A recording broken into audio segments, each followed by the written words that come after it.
गुब्बारे जैसी बहू की कहानी। मेहता जी शहर में रहते थे। उनके 2 बच्चे थे, एक बेटी और एक बेटा था। बेटे का नाम सुमित और बेटी का नाम साधना था। दोनों की शादी की उम्र हो चुकी थी।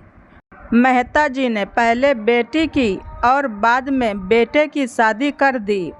बहू का नाम सलोनी था। शादी के 2-3 सालों में ही सलोनी का वजन काफ़ी बढ़ गया था और वह पहले से दोगुनी मोटी दिखने लगी थी।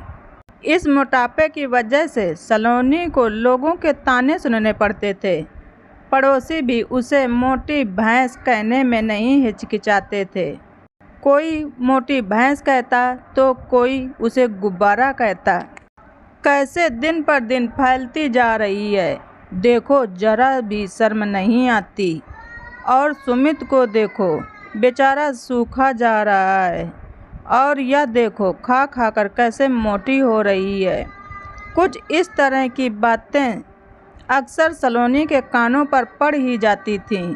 स्वभाव से हंसमुख सलोनी इन बातों को इग्नोर भी कर देती, लेकिन उसे ज़्यादा दुख तब होता था जब उसकी खुद की सास और ननद उसके मोटापे के लिए उसे दोषी ठहराती और भला बुरा कहती। सुमित शरीर से दुबला पतला था। शादी के बाद भी उसके शरीर में जरा सा भी फर्क नहीं पड़ा था। हालांकि सलोनी मोटी होती जा रही थी, उसमें उसका कोई भी दोष नहीं था, बल्कि सलोनी तो सुमित से भी कम खाना खाती थी और दिन भर घर के सारे काम करती रहती थी। अपने मोटापे की वजह से चाहे किसी भी काम में कितनी भी दिक्कत हो, सलोनी उस काम को कभी अधूरा नहीं छोड़ती थी। उसने घरेलू नुस्खे और कई तरह के उपाय करके अपना मोटापा कम करने की कोशिश की, लेकिन शायद उसके शरीर के हार्मोन्स ही थे जो उसे पतला होने नहीं दे रहे थे। सुमित को उसके मोटापे से कोई परेशानी नहीं थी। वह बेचारा अपने बिजनेस को संभालने में व्यस्त रहता था। उसकी माँ और बहन हमेशा इस वजह से सलोनी को कुछ न कुछ सुनाती रहती थीं और सलोनी काफ़ी परेशान हो जाती थी। सलोनी जब भी मौका मिलता तो अपने पति से इस बारे में बात करती और कहती थी कि अपनी माँ और बहन को समझाओ, मैं मोटी हूँ, उसमें मेरा क्या दोष है।